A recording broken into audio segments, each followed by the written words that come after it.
I went into this expecting a minor chip bump, the usual annual refresh. But after using this as my main machine, I feel like this is the first time in years that the base model MacBook Air is the one I can actually, unreservedly, recommend. It's not about the M4 chip, it's about what Apple finally bundled with it. Design and build quality. Let's get this out of the way. If you've seen the M3 or M2 MacBook Air, you've seen this one. It's physically identical. We have the same thin, squared-off aluminum body, which I still think is fantastic. It weighs 2.7 pounds, feels incredibly dense and premium, and opening the lid with one finger is still satisfying. The keyboard and trackpad are, as always, the best in the business. There's no change here, and that's a good thing. My one complaint remains. All the ports are on one side.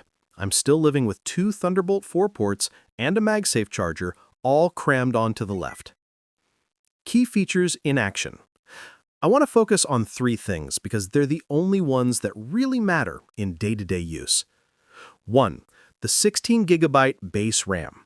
This is the real headline. For years, I've had to tell people, get the Air, but please upgrade the RAM. Apple shipping 8GB of memory in a $1,000 plus laptop felt like a bad joke.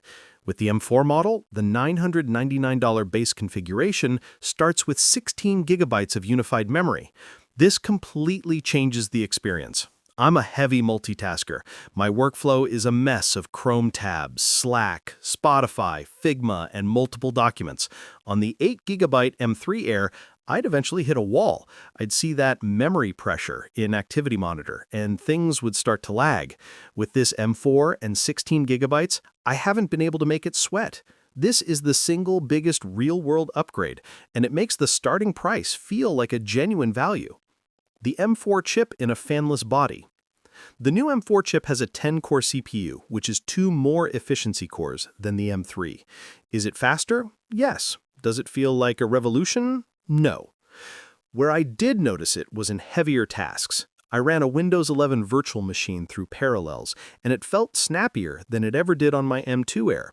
When I was batch editing a set of 50 photos in Lightroom, the previews generated noticeably faster. But this is still a fanless machine.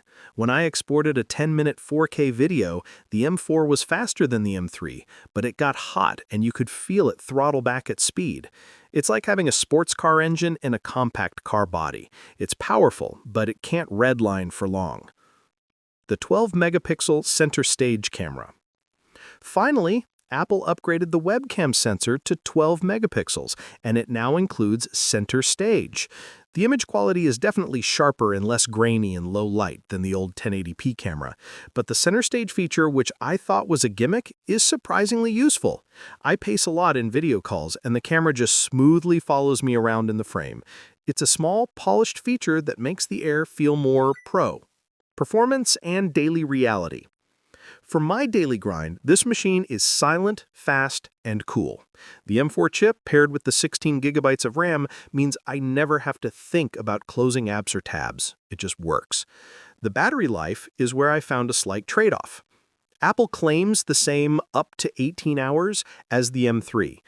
In my testing, which involves a lot of web browsing, document writing, and streaming, I was consistently getting about 13 to 14 hours. That is fantastic. It's more than a full day, but it does seem to be an hour or two less than what I got on the M3. My guess is the more powerful 10-core M4 chip just sips a little more juice. It's a trade-off I'm willing to make. The Apple Intelligence features are here, but they feel very beta. It's neat to have AI help rewrite an email, but it's not the game changer Apple is marketing it as. Right now, it's not a reason to buy. Limitations and trade-offs. My biggest complaint is the display. It's 2025, and this is still a 60 Hz panel. The Liquid Retina display is bright and beautiful, but after using competitors like the new Dell XPS 13 with its gorgeous OLED screen, the Air's display feels a step behind. The motion blur is noticeable when scrolling. The other trade-off is the base 256GB SSD. While Apple hasn't confirmed it, this is likely a single, slower NAND chip, just like in previous models. If you're moving large files, the 512GB model will be faster. For most people, you won't notice, but it's a corner Apple cut to hit that $999 price. Final verdict. This is the easiest MacBook Air recommendation in a long time, but with a few clear conditions. Buy this if you are upgrading from an Intel-based or M1 MacBook Air. This will be a revolutionary leap in performance and battery life.